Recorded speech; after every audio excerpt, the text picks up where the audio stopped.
സന്തോഷം തോന്നി. ആ സന്തോഷം പറഞ്ഞറിയിക്കാൻ പറ്റാത്ത അത്രയും സന്തോഷം തോന്നി. ഞങ്ങൾ ഒരിക്കലും പ്രതീക്ഷിച്ചതല്ല ഇങ്ങനൊരു അവാർഡ്. സ്റ്റേറ്റ് അവാർഡ് കുറേ പേര് വിളിച്ചു പറഞ്ഞ് ഞങ്ങൾ ചെറിയൊരു പ്രതീക്ഷ ഉണ്ടായിരുന്നു. മോണിക്കൊരു സ്റ്റോറി എന്നുള്ള അതിൽ കുറേ പേര് അഭിനന്ദിച്ചിരുന്നു ആ മൂവി കണ്ടിട്ട്.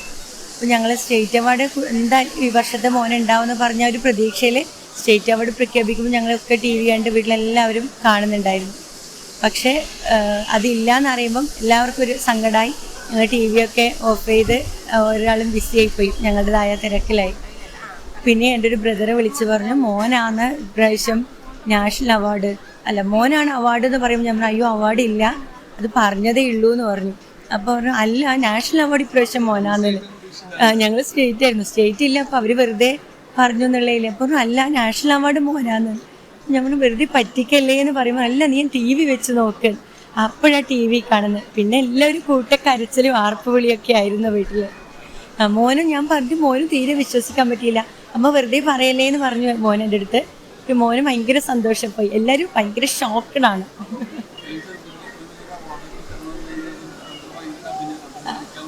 അതെ അതെ അതെ അതെ. ആദ്യം അവൻ ഭയങ്കര ഷോക്കിലായിരുന്നു.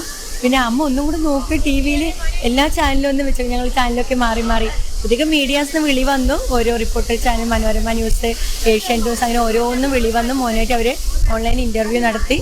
അങ്ങനെ മോൻ എല്ലാവരും ഭയങ്കര ഷോക്കിലായിരുന്നു. എല്ലാം അയ്യപ്പൻ്റെ അനുഗ്രഹം കൊണ്ട് മാത്രം.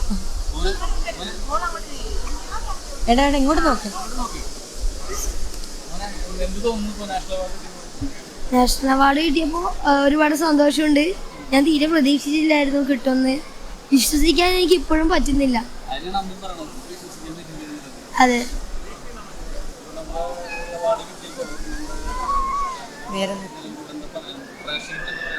പ്രേക്ഷകരോട് എന്തായാലും എനിക്ക് ആദ്യം തന്നെ അവരുടെ അടുത്ത് നന്ദി പറയാനുണ്ട്. അവർ സപ്പോർട്ട് ചെയ്തത് കൊണ്ടാണ് എൻ്റെ സിനിമ വിജയിച്ചത്, എനിക്ക് അവാർഡ് കിട്ടിയതും.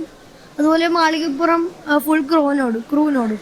കാരണം അവരെന്നെ സെലക്ട് ചെയ്തുകൊണ്ടാണല്ലോ ഞാൻ സിനിമയിലെത്തുന്നത്.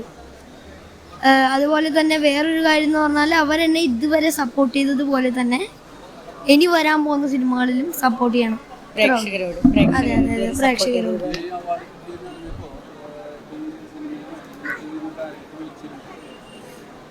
കുറെ പേര് വിളിച്ചിരുന്നു. മാളികപ്പുറം ടീമിന്റെ തന്നെ കുറെ പേര് വിളിച്ചിരുന്നു.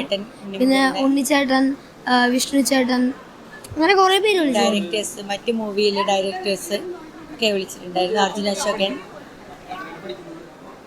ഇപ്പൊ ഞാൻ 6th അവരൊക്കെ വിളിച്ചായിരുന്നു. എന്നിട്ട് കൺഗ്രാജുലേഷൻസ് പറഞ്ഞു, ഓൾ ദ ബെസ്റ്റ് പറഞ്ഞു. അതെ അതെ അതെ അതെ അതെ അതാ പറഞ്ഞത്, നമ്മൾ പ്രതീക്ഷിക്കാതെ കിട്ടുന്ന ഭാഗ്യത്തിന് മധുരം കൂടുന്ന് പറയുന്നത്. ഞങ്ങൾ ഒരിക്കലും പ്രതീക്ഷിക്കാത്ത ഒരു സൗഭാഗ്യമാണ് ഇപ്പൊ കിട്ടിയത്. അതറിയില്ല. അഭിലാഷേട്ടൻ്റെ മൂവി അതിനാണല്ലോ മോൻ ഹിറ്റായത്. വിഷ്ണുവിൻ്റെ അഭിലാഷേട്ടൻ്റെ മൂവിയിലാണല്ലോ ഹിറ്റായത്. അപ്പോൾ അവരിനി എങ്ങനത്തെ റോള് തന്നാലും മോൻ ചെയ്യാൻ തയ്യാറാണ്. ഇത് റോളൊന്നും പറഞ്ഞില്ല, നീ ഇതിൽ വന്ന് അഭിനയിക്കണമെന്ന് മാത്രം പറഞ്ഞു. ഞങ്ങൾ ഓക്കെയാണ് അതിൽ. അതെ അതെ മോൻ ഹിറ്റായത് അവരുടെ. അതെ അതെ കുറെ ആനന്ദ് ശ്രീബാല എന്ന് പറഞ്ഞൊരു സിനിമ വരാഹം ചെയ്തു. സുരേഷ് ഗോപി സാറിൻ്റെ കൂടെയാണ് വരാഹം ചെയ്യുന്നത്. അങ്ങനെ കുറെ ചെയ്തു. പിന്നെ പവി കെയർ ടേക്കർ എന്ന് പറഞ്ഞൊരു സിനിമ ചെയ്തു. മോണിക്ക ഒരു സ്റ്റോറി എന്ന് പറഞ്ഞൊരു സിനിമ ചെയ്തു. അതിനുശേഷം റിവോൾവർ റിംഗോൾ ചെയ്തു. അതിനുശേഷം ഇതൊക്കെ റിലീസ് ആവാനുള്ളതാണ്. ഇതൊന്നും റിലീസ് ആയിട്ടില്ല. ഷൂട്ടൊക്കെ കഴിഞ്ഞു. സെപ്റ്റംബറിൽ സ്റ്റാർട്ട് ചെയ്യും.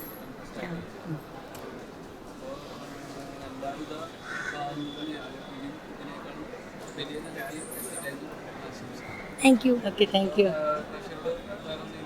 ഇതുപോലെ സപ്പോർട്ട് ഇല്ല ഇതുപോലെ ഇനിയും സപ്പോർട്ട് ചെയ്യണം. വേറൊന്നും എനിക്ക് പറയാനില്ല.